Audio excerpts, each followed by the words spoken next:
ತಾಯಿಯ ಮನ ಕರಗಿತು. ಜಾಣೆ ಚಿಂಟಿ ಎಲ್ಲದರಲ್ಲೂ ಮುಂದೆ.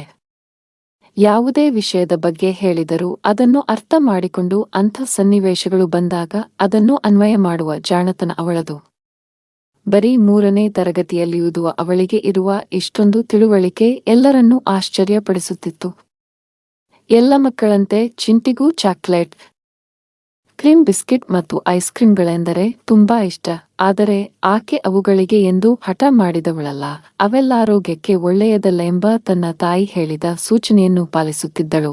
ಚಿಂಟಿ ಪ್ರತಿದಿನವೂ ಕೆಲಸಕ್ಕೆ ಹೋದ ತನ್ನ ತಾಯಿ ಮನೆಗೆ ಬರುವುದರೊಳಗೆ ಮನೆಪಾಠವನ್ನು ಮಾಡುತ್ತಿದ್ದಳು.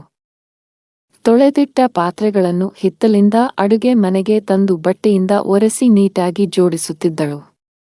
ತಾಯಿ ಒಗೆದ ಬಟ್ಟೆಗಳನ್ನು ಒಣಹಾಕುವ ಕೆಲಸ ಮಾಡುತ್ತಿದ್ದಳು. ಪರೀಕ್ಷೆಗಳಿಗೆ ತಯಾರಿ ನಡೆಸುವಾಗ ತಾಯಿಯ ಸಹಾಯ ಪಡೆದು ತನ್ನ ಸಮಸ್ಯೆಗಳನ್ನು ಬಗೆಹರಿಸಿಕೊಳ್ಳುತ್ತಿದ್ದಳು. ತಾಯಿಗೆ ಕೆಲಸದಲ್ಲಿ ಸಹಾಯ ಮಾಡಿ ಓದಿನಲ್ಲೂ ಸದಾ ಮುಂದೆ ಇರುತ್ತಿದ್ದಳು. ಒಮ್ಮೆ ಚಿಂಟಿಯ ತಾಯಿ ಕೆಲಸದಿಂದ ಮನೆಗೆ ಬರುವಾಗ ದಿನಸಿ ಸಾಮಗ್ರಿ ತರಲು ಕಿರಾಣಿ ಅಂಗಡಿಗೆ ಹೋದಳು. ಅಲ್ಲೊಂದು ಚಿಕ್ಕ ಮಗು ತನ್ನ ತಾಯಿಗೆ, ಅಮ್ಮ, ನಾನು ಎಲ್ಲಾ ಹೋಂವರ್ಕ್ ಮಾಡಿದ್ದೇನೆ. ನೀನು ಹೇಳಿದ ಎಲ್ಲಾ ಮಾತನ್ನು ಕೇಳಿದ್ದೇನೆ. ನೀನು ನನಗೆ ಚಾಕ್ಲೇಟ್ ಕೊಡಿಸುತ್ತಿ ಎಂದು ಹೇಳಿದೆಯಲ್ಲ ಎಂದು ಕೇಳುತ್ತಿತ್ತು. ಅದರ ತಾಯಿ ಅದಕ್ಕೆ ಚಾಕ್ಲೇಟ್ ತೆಗೆಸಿ ಕೊಟ್ಟಾಗ ಆ 4 ವರ್ಷದ ಚಿಕ್ಕ ಮಗುವಿನ ಸಂತೋಷಕ್ಕೆ ಪಾರವೇ ಇರಲಿಲ್ಲ. ಇದನ್ನು ಗಮನಿಸಿದ ಚಿಂಟಿಯ ತಾಯಿಗೆ ತನ್ನ ಮಗಳ ಮನೆ ಕೆಲಸ, ಹೋಂವರ್ಕ್ ನೆನಪಾದವು.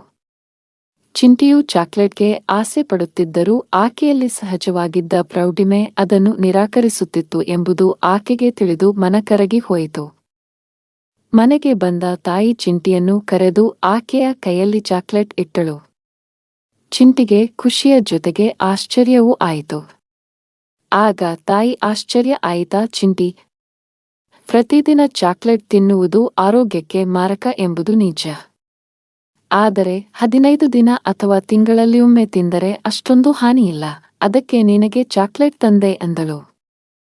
ಚಿಂಟಿ ಅಮ್ಮನನ್ನು ಗಟ್ಟಿಯಾಗಿ ತಬ್ಬಿ ಮುತ್ತು ಕೊಟ್ಟು ಚಾಕ್ಲೇಟ್ ತಿಂದಳು.